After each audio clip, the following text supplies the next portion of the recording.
Hi, my name is Dotun. I'm a managing partner at Starta. We do a lot of work with entrepreneurs in Africa, help them to build high growth businesses. We also do innovation consulting for uh, established businesses that want to scale like startups in Africa. But I think I'm here because I'm the host of a podcast called Building the Future. And I'm here to talk about various things I do in Africa and also with regards to investing through various means that I do that. So this is great to be on Andile's podcast today. Well, Dotun, welcome to the African Tech Roundup. And you're wrong, brother. You're here because you're an all-round great guy, man.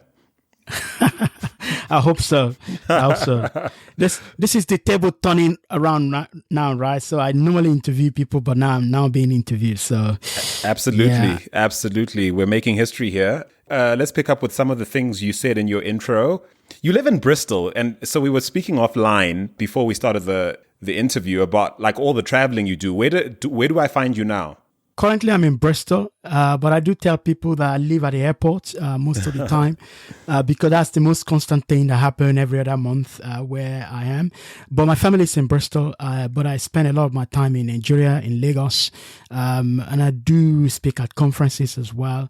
But a lot of my projects that I've been doing in the last maybe 18 months have been in Lagos, whether working with entrepreneurs or working with businesses or startups that want to scale in terms of our growth marketing consulting. I do a lot of that in Nigeria.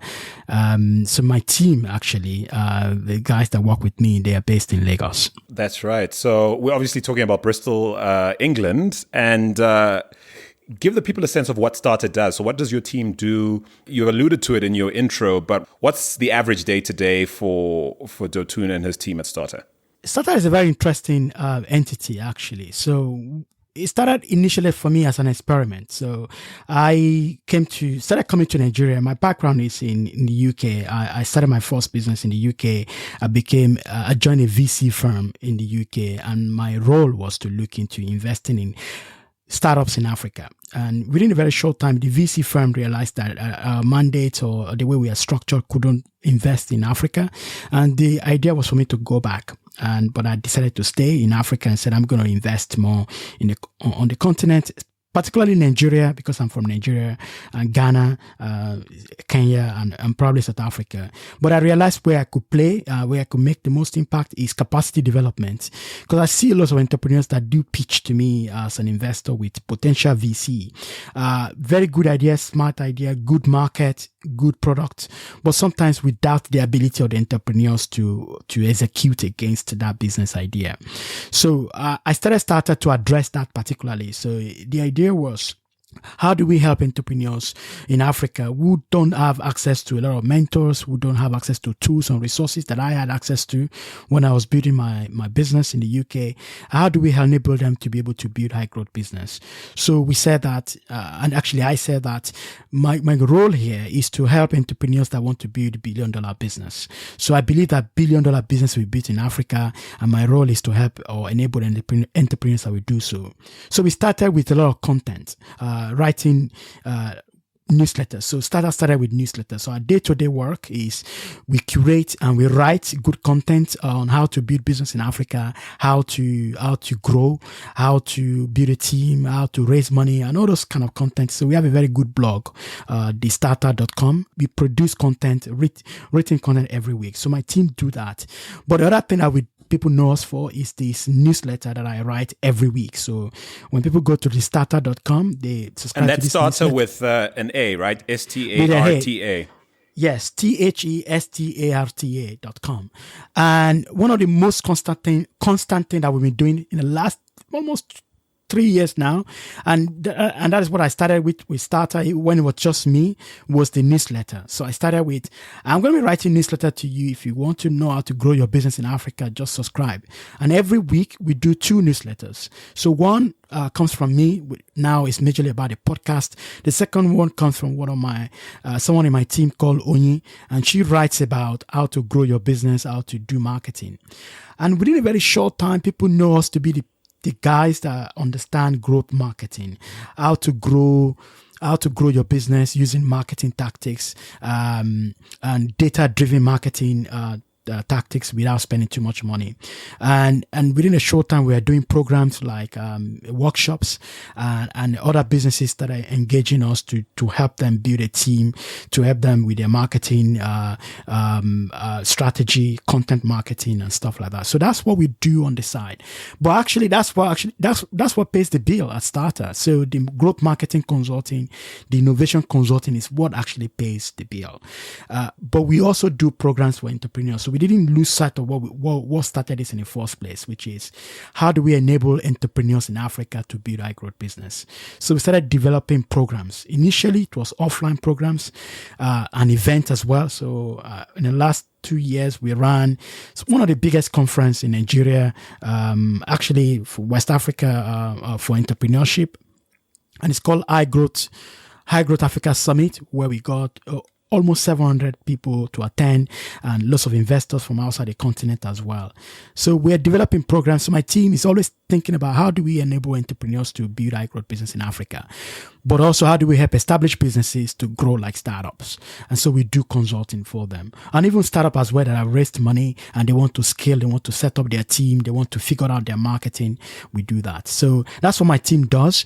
But from the front end, what you see in Starta is the content that we produce, the podcast, the email, and the blog post that we write every week. Is this a lucrative business? It sounds like a hang of a lot of work, and definitely work worth doing. But give me a sense of like just how rewarding it is in capitalist terms, man. I'll answer that in two ways. One, in terms of rewarding, without just rewarding as a fulfillment point of view, it's one of the most fulfilling things I've done as a person in my career, in terms of helping people to figure out how to business model and grow their business. So I find that very rewarding. Financially, I wouldn't say it is really, really that rewarding yet. We do make money from consulting. We do make money from some of the programs that we do, but we're talking to entrepreneurs that are still trying to figure out things themselves. So financially, it could be big, and I will talk more about it. The also bootcamp as a means, as a product that could be huge. But for now, most of Starta's work has been consulting, which can be hard. You get a client and they pay you maybe $30,000 or $40,000, and then you work with them for a few months, and then it might take a bit of time for you to get someone else. So it's paying the bill for my staff. But for me, I've been living on some of the money that I made from our previous business, and maybe living on my wife, like most of us do sometimes. Well, listen, I've certainly been a listener of your podcast since inception, but I got really, really, really outstanding reviews for your Hustle Bootcamp product that I want us to talk about later on. Our head of growth, Tayo Akanyemi, dipped into your program and really had incredible things to say, which piqued my curiosity about the thinking behind it, perhaps some of the foundational values that are driving you as a person. But I'm sitting here trying to draw a line between the dots of your life as I've sort of happened upon them, on the internet. I see here on LinkedIn, for instance, that you have a BSc in marine biology from the University of Lagos, an MSc in sustainable environmental management from Middlesex University, and then a PhD in environmental management from the University of West England. Like, what part of that foundation has been necessary or even formative to the work you're doing now? So educationally, I'm looking at these things and I'm trying to see a link here. Give me a sense of what your passions were educationally, what you pursued academically has to do with what you now do today. When I tell people that my background is in academic, they're curious to know what sort of academic stuff that I pursue. And then they're always surprised to hear that it has nothing to do with what I'm doing now. Marine biology has nothing to do with what I'm doing now. Actually, it was just a course that was available for me to do at the University of Lagos. I wanted to go to the University of Lagos, so I wouldn't take any other universities. I ended up doing that course. And at the end of that, I realized that I'm really passionate about the environment, about some of the challenges that is facing Nigeria at that time, oil spillage and Niger Delta crisis. And I wanted to pursue that as a career. And then I ended up going to Middlesex, and then I got a scholarship to do PhD in air quality management. But then I did work as an academic for a few years before starting my first business, which I exited 3 years after, and then I became a VC and I went into tech fully. Now, your question is what has all of this contributed to what I'm doing now? I think there has been a bit of what I call what's the right word for this? I think the big word is pedagogy, where I look at things from a teaching point of view. So, and that's why when I started coming to Nigeria, and I said, okay, the challenge here is entrepreneurs need to have high capacity. What do I want to do about that? I want to teach them. And because I'm coming from that angle, and I want to teach them how to build high growth business, or I want to enable a client. So even when we work with our client as a consultant, we do come and say, we're going to build your strategy for you. I want to teach you how to run it, how to do it. We're going to set up your team. So I'm always coming from that angle of teaching, because that's my background. That's what I'm passionate about. So I'll tell our client that we're going to help you how to do this so that you don't depend on us later on. We're going to enable your team to be able to do data-driven marketing themselves. That, I think, has been from my previous life as an academic. So I'm looking for processes. I'm looking for repeatable systems, and also teaching that to other people and breaking things down. So I will talk again about the also bootcamp, and the way I approached it was purely from an academic point of view. What are the key systems, repeatable systems that entrepreneurs need to know for them that they can pick up and run their own business? And so again, that comes from my background as a PhD in environmental management, but then applying that same principle in entrepreneurship now. So then where did you do the learning necessary to succeed at something like meals.co.uk, which was the business you built and exited? So give me a sense of what went into making that a success, and how big a success was it? Exit's a big buzzword at the moment. Did that leave you in in good stead? Okay, I'll answer that. Do your babies have trust funds? No, my babies don't have trust funds. I still have to work for my living later on, more and more. It wasn't a big exit. It wasn't a very success. It wasn't a massive one. Actually, I would say I was lucky, because the business became very super competitive that we couldn't compete with our major competition then. And our competition raised about $750 million in total now. And they're multi-billion-dollar business. And the thing was for us to have maybe gone out of business or die totally. But I was lucky. I got approached by a bigger player in the market, Just Eat, and they came and said, we're going to partner with you. We're going to work with you to build out this aspect of the business that they are not going into. Because they are the biggest player. They are not doing what we are doing. We are like the startup that want to disrupt them. And our competition has raised a lot of money. They see that as a threat. And then they see us as this number two that they can work with. So who was the competitor that you couldn't compete with? Deliveroo. Oh my, yeah, what a monster. All over, they became a monster. So we couldn't compete with them financially, because they raised money. They ran out of the gate faster than us in terms of raising money. But same idea, right? Same idea. We started at the same time. And the VC just told me, we had like a term sheet on the table, and the VC that wanted to lead our round just said, hey, we like your idea. We think this could be huge, but Index is funding Deliveroo. They just got their Series A. That time, Deliveroo was raising I think they raised $4.5 million. So they just raised $4.5 million. And we think this business, we need more money, but Index has got more money than us. And we think this market is too small for us to be competing with Index. So we're gonna take a pass on this. And so it was my first big lesson about winner takes all or winner takes most markets, that you can have a fantastic idea, execute well, but then if you don't capitalize quickly, you might die. So the option for me was to give up, but I decided to continue a bit, and then I got Just Eat who came in as the knight in shining armor and rescued me. So they absorbed my business, and I built out their delivery platform and their delivery network in Bristol and proved it out for them. So I would say the exit is, it's not like the standard exit where they buy the business. It was just, okay, build it up for us and we pay you out to go off. So they paid me out in some money that is enough for me to try and work in Africa and start up for more than a year without getting paid.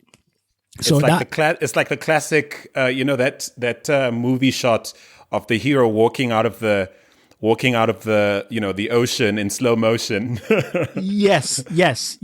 With the water dripping off his back. Rather than him dying off in the movie. Yes, so as opposed to like being shot in the water. Yeah, he just came out and sinking to the bottom. Yes, and so he just came out and said, okay, I can survive this. But then what I did, which was again going back to your original question about how rewarding this is, I had an option to say, okay, I'm going to continue in the UK and be what I'm doing again or start another business. But I went into VC immediately. I started. I joined a VC firm. And then I decided to invest in Africa and invest my time because I said, okay, I've got some time. I've got some maybe money that can last me for some time. I'm going to just invest in it on this continent. So, what I want to ask about, how a Niger-born boy / environmental management PhD in Bristol ends up surfing a pretty promising wave. Frankly, I mean, had you been part of the founding team of Deliveroo, I mean, I don't know if I'd be able to get you on a call still. You know what I mean? I mean, you were clearly onto something really, lucrative and important. You were spot on in that regard. But I'm still trying to see what it was in your past up to that point that would have prepared you for that or put you onto this as an opportunity and set you up to have a conversation with people who see potential and certainly to be able to deliver on that potential within a business like Just Eat. So I'm trying to figure this out. What am I missing? Oh, okay. You're talking about how did I ideate that business? But how did it all come together? I mean, people listening right now are listening to us from all over the world, people who make some assumptions about where you were born, how you were raised, where your background in that regard. I haven't asked you about your life prior to England, where or even prior to the University of Lagos and so on and so forth. So, I mean, join the dots for me.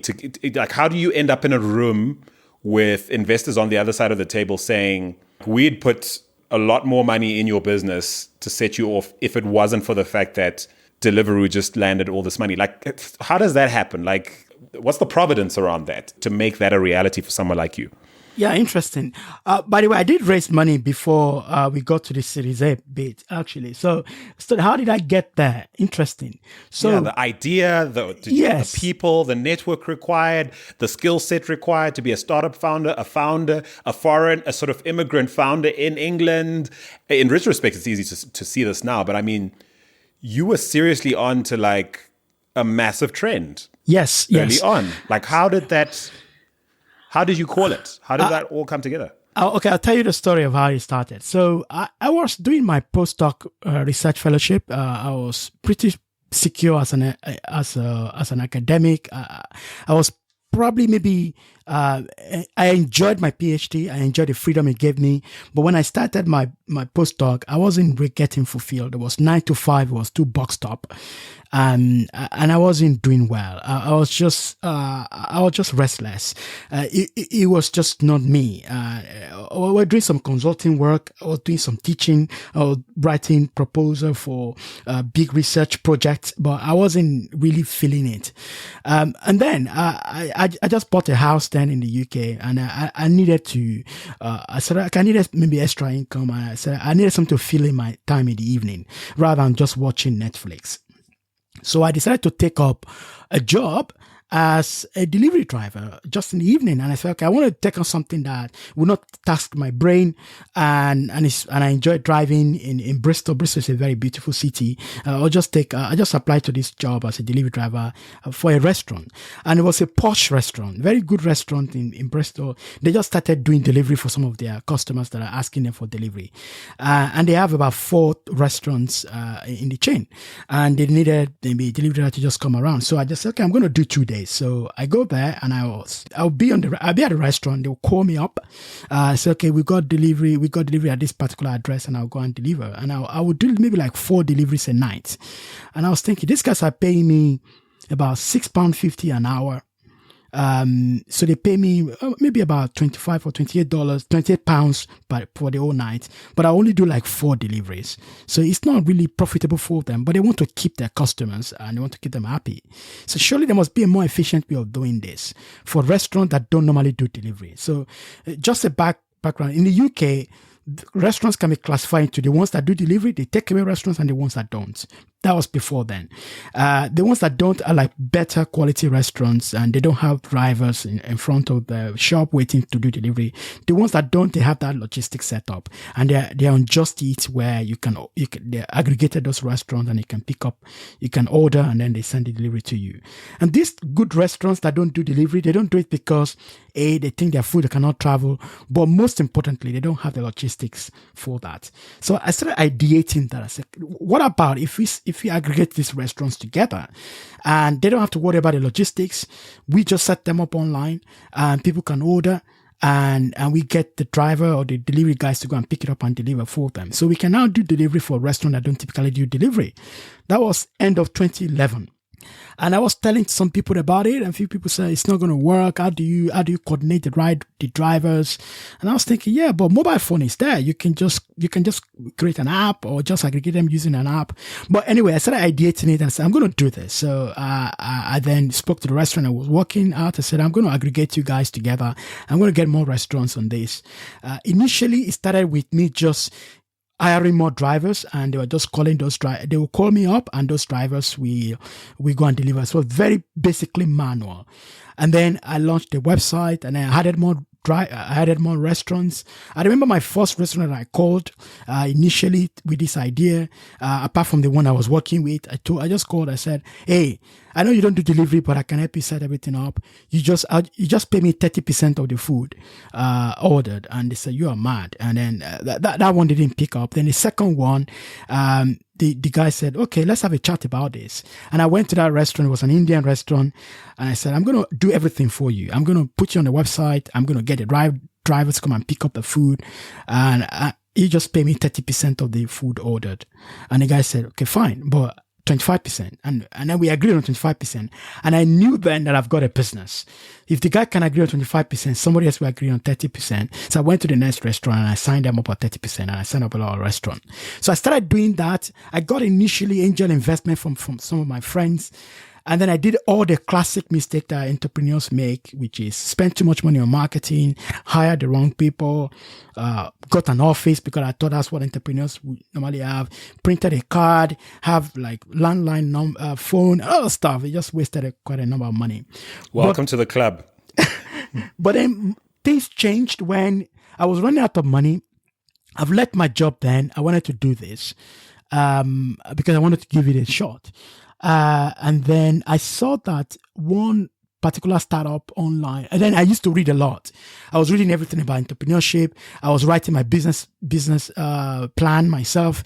I was just deep diving into everything that I can get. I was soaking up all the knowledge I can, watching shows on entrepreneurship, and just getting into the idea. Then I discovered and this is that like 2012, 2013? 2012. So late 2011, early 2012.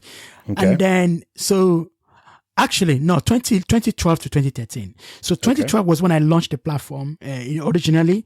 And then towards the end of 2012, I saw online that a particular startup raised money in the middle of, in Midland, which is Birmingham area.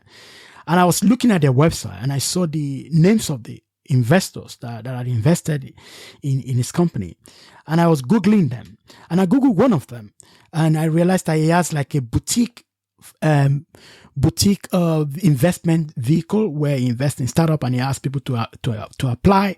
It's just if you have an idea, you want to scale it, apply and we'll invest in you. And I did apply. So I applied. I wrote about my idea. But at that time it was called food couriers. That we're food couriers. We're based in Bristol. We're aggregating restaurants. I don't typically deliver. We're doing all of this and we're making some money, but we know this can scale. And then a few days after, I was on holiday in Scotland with my family, and I got an email from the guy, and he said, "Oh, what you are doing is not going to work. It's stupid. Just it is going to kill you." And I was a bit dejected. I felt, this is the first external investor that would give me this kind of verdict.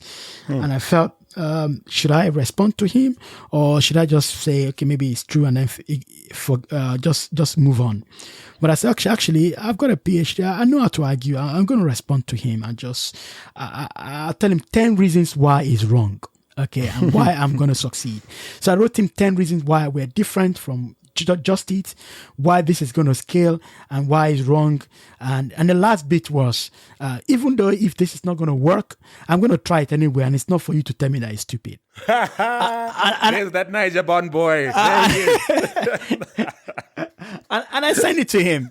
And this is a millionaire, right? This is an investor, right? Yeah. And it wasn't Sit rude. down. Sit down. It wasn't rude. I just said, I'm going to, basically it was like, I'm going to die trying. Politely showed him, you politely offered him a seat. That's all. I'm going to die trying. And then within a few minutes, he replied back and said, this is good. Let's have a chat. Let's meet up in London. So what? Wow. I apparently was waiting for an argument. So, and then we met in London for a coffee. And he said, yeah, what you're doing, and he looked at it and said, okay, what you're doing, this can be huge, but you're approaching it the wrong way. How much have you raised? So I've raised some money from friends and we valued it at this X amount. He said, your valuation is too low. You need to increase it. You've given too much of your equity away initially. I'm going to invest. I'm going to get my friends to invest, but you need to increase your valuation. And it just basically changed my life. It just changed everything. That is insane. That is insane. How is it I've never heard the story, Dotun?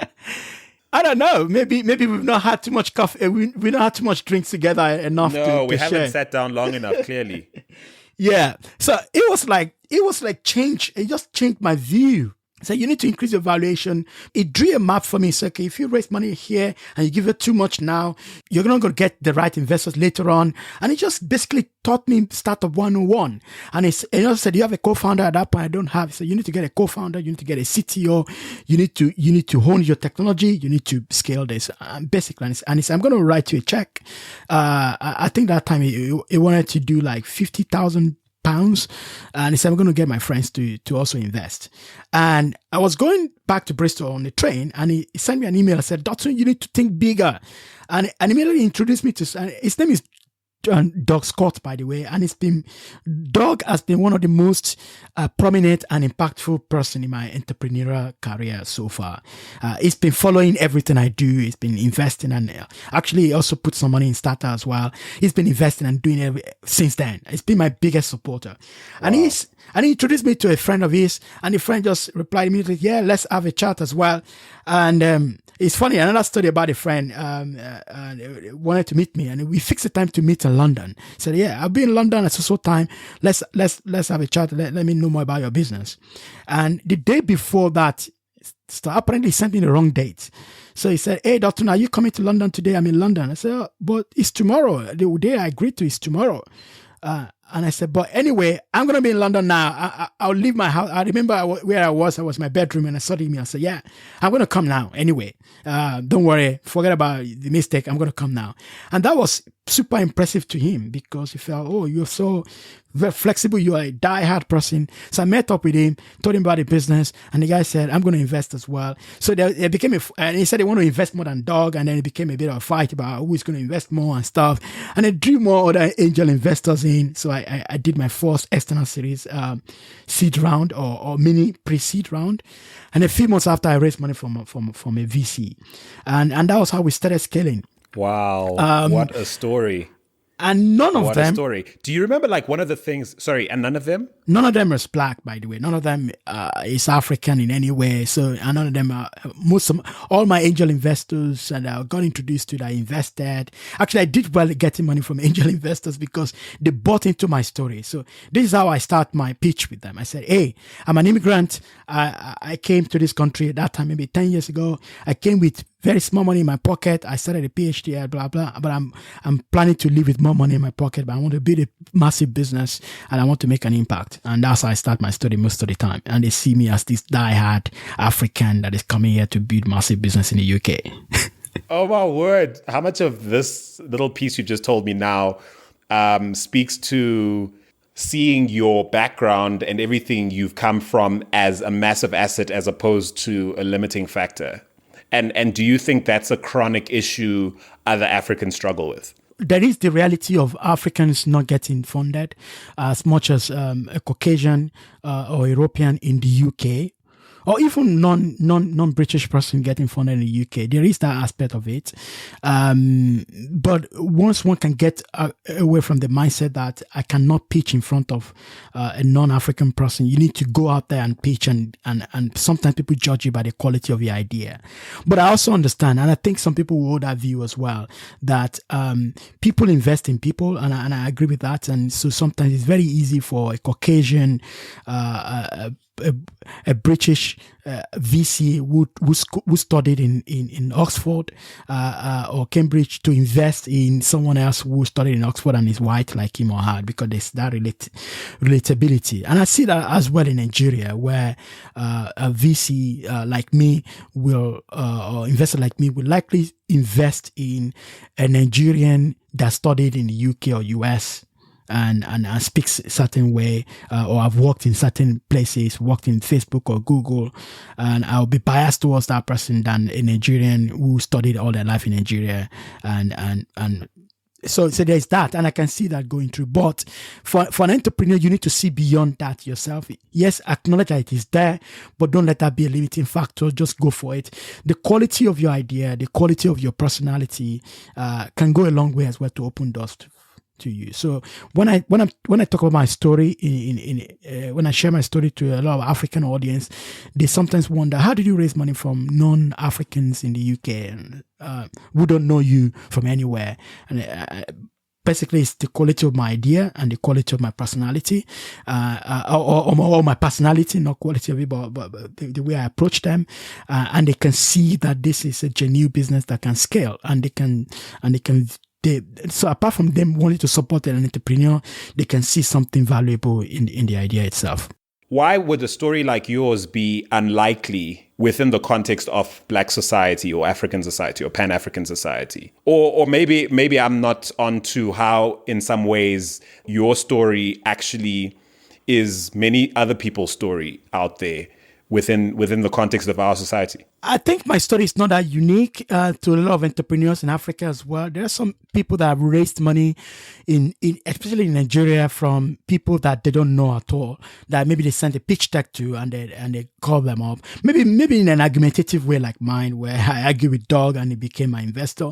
But I've heard of, there are, like Paystack, for example, is a fantastic story of founders who built their business and they got investment and raised lots of money without knowing too many investors from the word go. And there are a few other people like that too.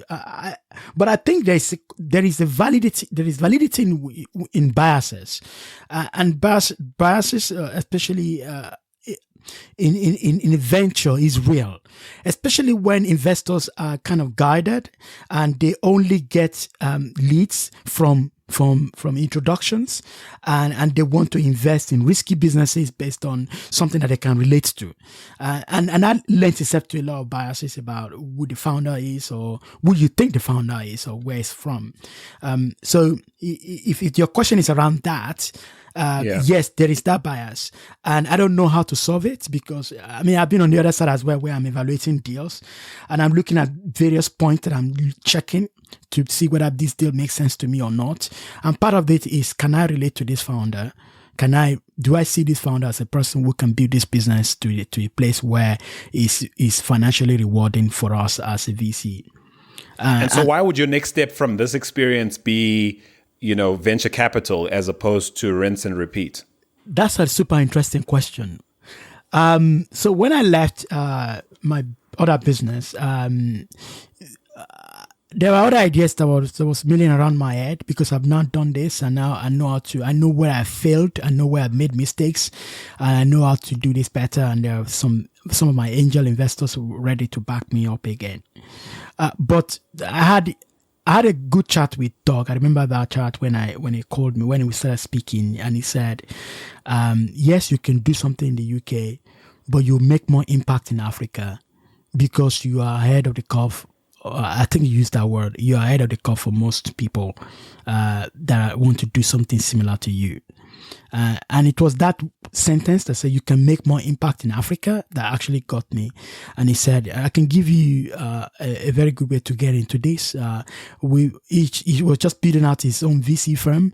And he said, I want to invest in entrepreneurs like you, but in Africa. Is that potential VC? Potential VC. So, and he said, why don't you lead that for us? Why don't you focus on Africa and look for entrepreneurs that you can invest in Africa? And so that was a very safe landing ground for me to join potential VC and instead of just starting another business of my own, and again to look to come into Africa, just because I can make more impact in Africa through what I'm doing than in the UK. In the UK, yes, I will start another business. Maybe it can be $1 billion business, or it might fail, or it might be the middle of the road, like my previous business, or I might be saved by the bell. But in Africa, I know that I can make impact. I could make money, but I can make huge impact. And I'm from Africa. But why this thesis? You've said this more than once so far. This aspiration to help and grow or find and invest in the next $1 billion business. Why that obsession? So two things: opportunity. So if you look at it from a financial point of view, the challenges in Africa present opportunities. Right.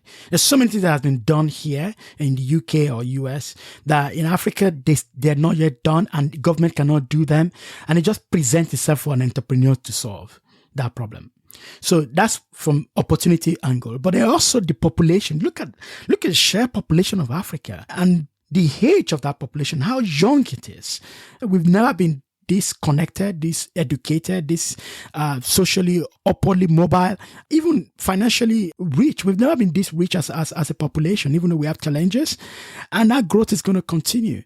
So that presents opportunities for entrepreneurs to come in and build businesses to serve that population or to solve some of the problems that population is facing, whether it's in healthcare or financial services or education or even data. There's massive amount of money to be made from data in Africa or commerce or many things. So if you look at it from that macro level, it's huge opportunity in Africa. Now, for me as an African, and this is what I used to say when I was coming to Nigeria, I said, I can stay back in the UK, maybe join a startup or start another startup and be reading about what is happening in Africa from The Economist or reading it from Times Magazine, or I could jump into the ring myself and be part of it, and rather than being the one clapping for other people on the stage, but be on the stage as well when these things is being done. So the way I look at it is like India 15 years ago, even though Africa is not homogeneous like India, but it's like India 10 or 15 years ago,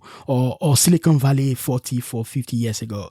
Even though there's several countries in Africa, but I see opportunity in countries like Nigeria, Ghana, South Africa, Kenya, Uganda, Senegal, Cote d'Ivoire. I see huge opportunities there, and I think it's just crazy for me not to be part of it.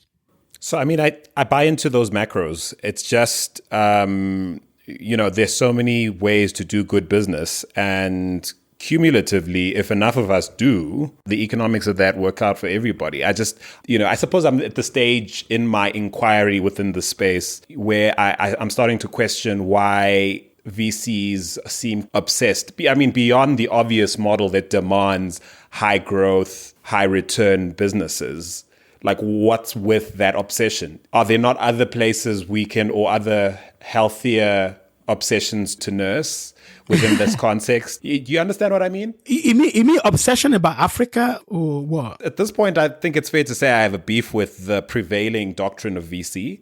Okay. But I think specific to the continent, I feel that profitable small, medium-sized businesses, I mean, people are sleeping on just how important they are to the overall narrative we're trying to advance on the continent regarding wholesale economic progress. And I feel like VC misapplied is often an impediment to that narrative, unfolding correctly. My observations and the conversations I'm having right now just lead me to this sort of mind space at the moment. I see your point, though, but there are a couple of things I want to highlight there. One is we need to decouple the African rising story that was written a few years ago by, I think it's The Economist or another magazine, and that was a big it was a big PR move, and it's fizzled out now.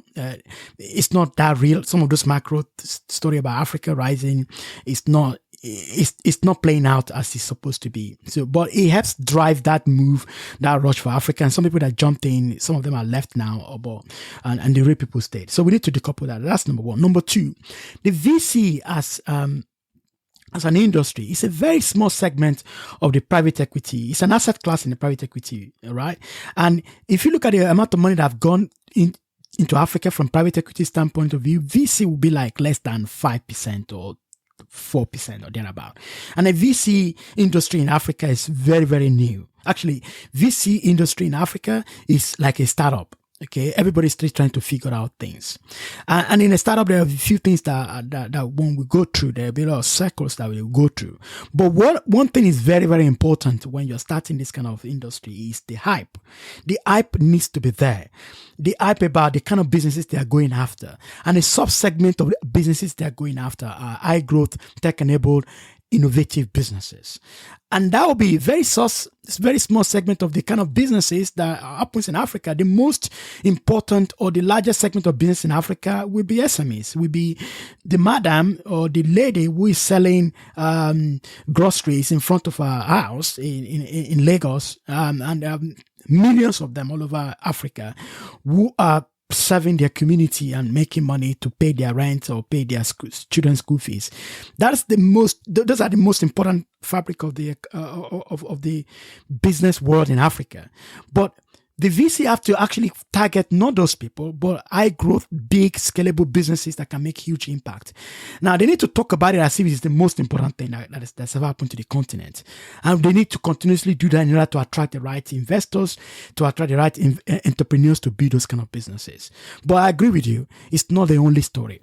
Now, and it's probably like the most, I suppose it's getting the most airtime right now. And maybe that's why it's annoying me, and perhaps unfairly. I mean, because like you say, people are just trying to figure it out.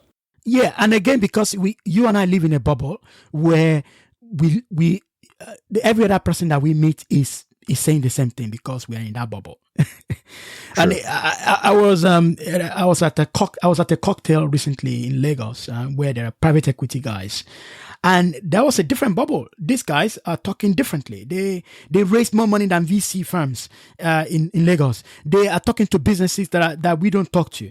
One of them was saying, our ticket size is $5 million. That's the minimum that we write to a business. Right. These are manufacturing businesses, agri businesses. These are businesses that employ loads of people and are very super profitable. They live in a different bubble. So when we talk about our own business, they just raised Series A, $8 million. Say, okay, really? Okay, that's a small ticket. Talk to me when they want to raise bigger rounds, or when they are making more money, or when they've employed thousands of people. But I agree with you that in our own bubble, we hear this thing too much.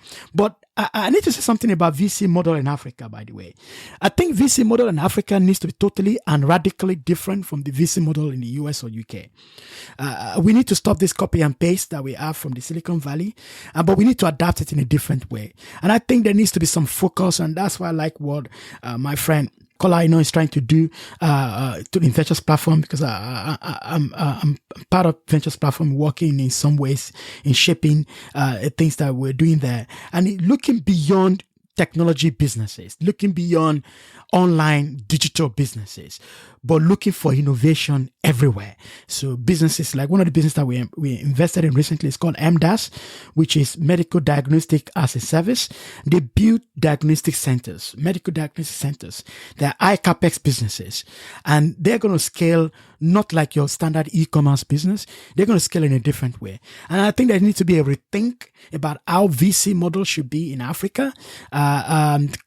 Totally different from your standard tech only digital businesses in places like the Silicon Valley and London.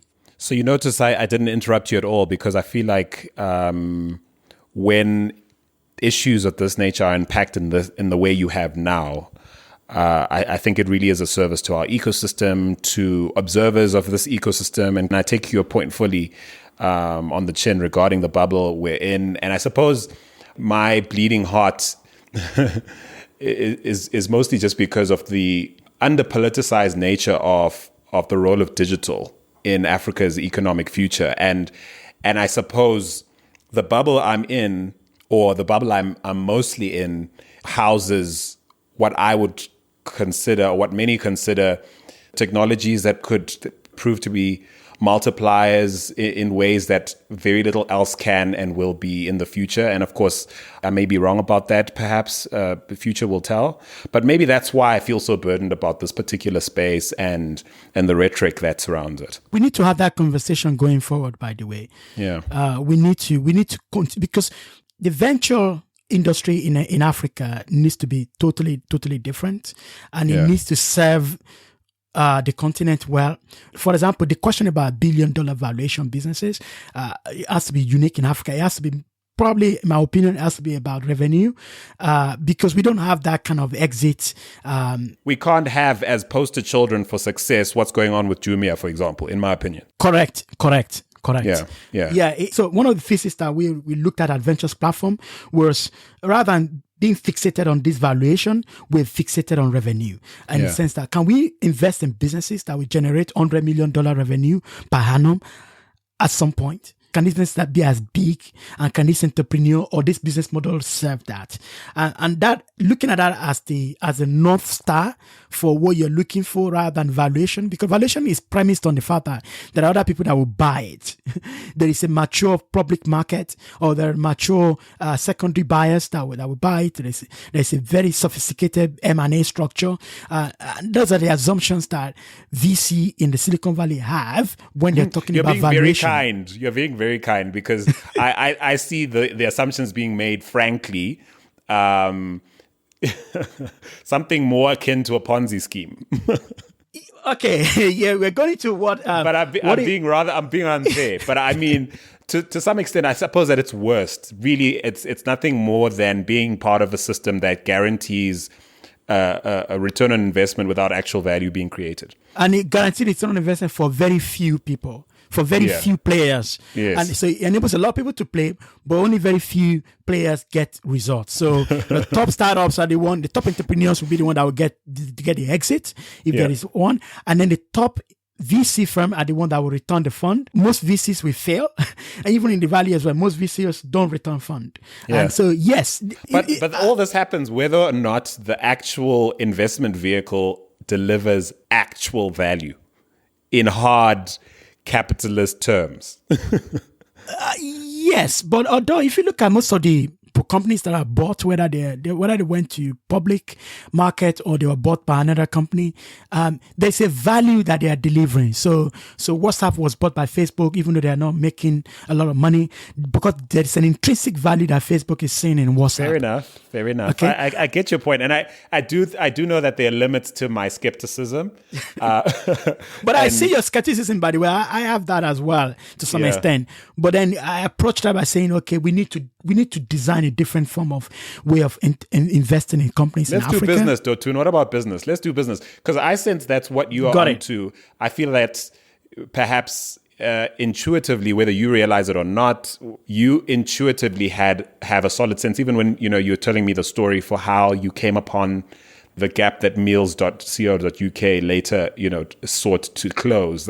I feel like you have a very sensible, maybe intuitive sense for value and being able to create value and being able to monetize that value that perhaps is missing in many a VC I meet who aren't the poster children for meritocracy that you represent. Your spot in the driver's seat of a VC team, I think, has been won through blood, sweat, and tears in a way that might not be true for a lot of VCs who are operating today. And I say that with respect, and I don't necessarily think that immediately writes off anyone who hasn't had an entrepreneurial experience.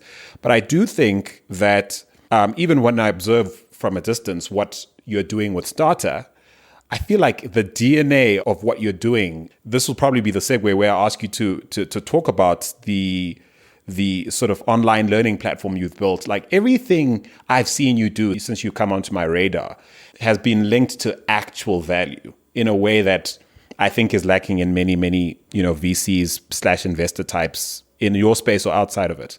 Maybe because I'm an operator at heart. If I take off my shirt, what you're going to find is that I'm a startup guy through and through. I still want to be a startup guy. And I'm not actually ruling out founding another startup at some point. So I'm just throwing that out there. If I see the right opportunity or the right stars align, I'll still throw myself in the ring and found something again. But I approach everything, you're right, to some extent, and you're very kind. And the way you categorize it is... No, but I'm also just being honest. I'm just calling it like I see it. So for me, it's about me being an operator. I'm most alive when I'm building stuff, especially at the beginning. That's the most interesting part of it for me. So that's the way I approach the Also Bootcamp, by the way. So the Also Bootcamp, again, I looked at it, okay, how do I serve these entrepreneurs I'm trying to teach about how to build high growth business? Now, some of them are already business people. Some of them know how to trade. If you go to Nigeria, the first person you're going to meet at the airport is trying to sell you something, possibly. Yeah. So most Nigerians know how to sell. You don't teach Nigerians how to sell. We know how to sell from when we were born, and when we came out of the mother's womb, we were telling the doctor we wanted to sell you something from the other world. It's very easy for us to sell. But how do you build a high growth business in Nigeria? That's something that is still foreign to us because we don't have a lot of mentors on that. So I decided to say, okay, let me start a bootcamp that would just critically answer a few questions. And again, I also understand that you don't teach entrepreneurs in the classroom. It's a waste of time to be taking them to this MBA kind of courses. That's not how entrepreneurs get to learn. What you do is to challenge them to ask questions, and you point them to the right place where they can seek answers to those questions. So, and I said, what are the key fundamental things that I would have loved to know when I started Mr. Kodo UK, that I had to seek myself and search myself? And there are 5 things. 1, how do you ideate a high growth scalable business? So ideation. How do you validate it and launch it? Quickly go out and validate your idea. So launch. How do you grow it after you started launching it? How do you do marketing without spending so much money like I spent on marketing and spending money on advertisement? How do you do that? And the 4th one, how do you gather the right people to join you? How do you build a team? Because the kind of team that joins a startup is totally different from the one that joins an established business. I don't make the same mistake that I made by hiring somebody who is a top marketing director from somewhere to come and join my startup and paying a lot of money to, who doesn't understand how to roll up their sleeves and work like a startup. How do you build the right team? And the final one is, how do you raise money? So I condensed that into 5 module course, and the basic thing is to ask those questions and go through each lessons, and they are all like simple, less than 15 minutes lesson in each module, and each module has about 10 lessons, and they were basically asking the right question, pointing them to the right places. I start the course by saying that everything I'm going to tell you here, they are not new. You can get them going to YouTube and listening to some people that are smarter and more experienced and more successful than me. But what I'm doing here is to actually make you face those questions, and I'm condensing them and curating them for you and teaching you from my own experience and from my failures and successes as well. So wow. I did it initially as an offline program over a weekend. So talking about MVP, and these entrepreneurs, about 18 of them came and they paid for it. And then the feedback was amazing. Some of them were able to change their business model. Some of them were launching a new business, and I followed up with them afterwards, and I got more feedback, and I used that feedback to then write the program as an online course. And we did it. So I recorded it as an online course. Actually, I started, so again, startup startup thinking. So I'm going to do this as an online course, put it on on our newsletter, say, please register for this. This is going to be a 5-week program online. And I got people register, then I started recording. So I got an interest for it before I started recording. So I was recording every week. So, and then we deliver it to them. And so it's recorded and they get it online. But I also looked at other online courses and why they've not been successful. And I know that some of the online courses that I've seen that people don't finish is because, one, it's just there. You give them too much information and they're overwhelmed. So they can't finish it. That's one. Two, there's no routine to it. So there's nothing forcing them to listen to it at a particular time. And three, there's no community. And four, some of them are free. So, and what is free, people don't put value to it. So I try to address that by saying, okay, the also bootcamp is going to be cohort based. So you join it, even though it's recorded, you're going to get a lesson every Monday. And then on Thursday, we're going to have a webinar, a live webinar where we're going to be discussing what we learned on that Monday. And we're going to get a live guest as well, some entrepreneurs to come in and join the webinar. And also there's a community where they come online on a Slack group. Everybody that's joined, that attended the also bootcamp, they're on a group Slack where we interact. They have access to me, they have access to my team, they can ask questions, they can interact with each other, and that enable people to finish it or get more value from it. And they also pay for it, so they're paying $95. Although there's some entrepreneurs that couldn't pay, we got scholarship for them, but then they also pay as well. They pay maybe 5% of the fee. Yeah, so you need them to have skin in the game. Yes. So the idea was to force them to ask questions around how do you build scalable, profitable business in Africa? How do you ideate it? How do you get funding for it? And how do you build a team around it? And it's about 5-week program, 5 weeks program that they go through. And when's the next cohort beginning? Good question. So we're currently concluding a cohort now. The next one's going to be probably in February. And the reason why I said good question is that we're not rethinking how we can get this to more people. So as good as it is, a lot of feedback on it, we're still maybe less than 120 people have done the program. We think we could reach out to more. We can do this through partnership. And this is where we can then distribute it better. That's where we struggle. It's okay. Can we partner with organizations or companies that have vested interest in building entrepreneurship capacity in Africa or in their own community? So they can say, we're going to take 20, 100, 1,000 spaces, and we're gonna sponsor this X amount of entrepreneurs, and the price can be a bit lower than $95, and they can also set the criteria for the kind of entrepreneurs that they want to get on board, and then we can run cohort for them. So the course is already done, the program, the structure, and we can adapt a few things for that. But we're looking at the next cohort in February. At this stage, we're talking to a few partners to join us in that journey. So we might have more people that maybe listening to this as well that might want to join that. So absolutely, and I wholeheartedly encourage them to sign up for that. In the same breath, I wholeheartedly encourage all of you listeners to check out Dotun's Building the Future podcast, wherever good podcasts can be found. Of course, you could head to thestarter.com, starter with an A.com to check out everything we've been discussing about. But we don't have time now, but Dotun, you're clearly going to need to be back on this show at some point to share what you're learning from all the incredible people you've had on your show. It's 54 episodes deep. It's people like Obina Okwodu of Fiber.ng, Uche Ofodile, or the CEO of MTN Liberia, Tonya Bakang, who we've had on our show as well, the founder of AfroStream, of course, former CEO of that business, the inimitable Jason Njoku, who we've also had on our show. These are just some of the heavies you've had on your show that make it essential listening for anyone who is desirous of a glimpse into what it's like to inhabit the trenches of Africa's tech and innovation scene, being built from the ground up. Certainly some of the most innovative people. When you're back on the show, and this is entrapment, straight up and down. When you're back on the show, I'll invite you to share some of the things that filtered to the top for you in terms of what you're learning from these individuals, like golden threads you've observed, anomalies, that you might be able to point to, signals that you've been able to call out. And Yeah, I think just given everything you've shared with me so far about, your background, the way you think, the way you process information, your values, etc., I think you'd be a pretty valuable sieve to help us distill what people can now hear in long form currently on your podcast. Are you up for that?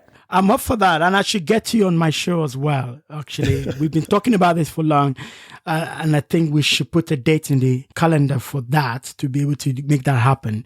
That would be great. I mean, you'd certainly be upgrading my swag by doing that. But you're doing a fantastic job. I mean, I listened to your podcast before starting mine, and I got inspired and got encouraged by that in many, many ways. I'm currently starting a series in my podcast very soon on just chronicling people that are building the ecosystem, the silent builders, the investors, nice, the incubators, builder, the hub builders, people that you don't read about them in the news because they're not the one that are getting millions of dollars, but they are the one angel investing and doing stuff. So I'm already currently I'll be starting about maybe by next year, and I'll be maybe talking to you as well about a few things around that as well. Fantastic. Happy to take that offline. And that sounds exciting. I'm already subscribed, so you have me. But the other thing I do want you to talk about when you come back certainly is I want to get a better sense of how much time you're spending on, the media efforts, certainly the ecosystem building efforts that Starta is doing. How much of that you're doing versus creating pipeline for investment. You're clearly plugged into very well-heeled individuals who are sort of betting on our ecosystem from afar. I want to get a sense of how actively you're still participating in that. And of course, you hinted at what you might or might not do in dabbling in the world of startups. I certainly will follow up on that by asking you, where your heart is drawing you in that regard. If a good idea came up, which sort of area would be a difficult one to pass up if and when the opportunity arose? So again, since you've already agreed to be back on the show, I'm just teasing our listeners to let them know it's going to go down once again. Have to have Dotun back. Thank you so much for being on the show, and to our listeners, thanks for listening. But yeah, all the best with everything you're doing. Can't wait for the next cohort. I may just be signing up. Oh, thank you. I'll be looking forward to more chat with you about that. Thank you very much, Andile, for having me on your show. It's been super interesting. I really enjoyed my time here. Pleasure.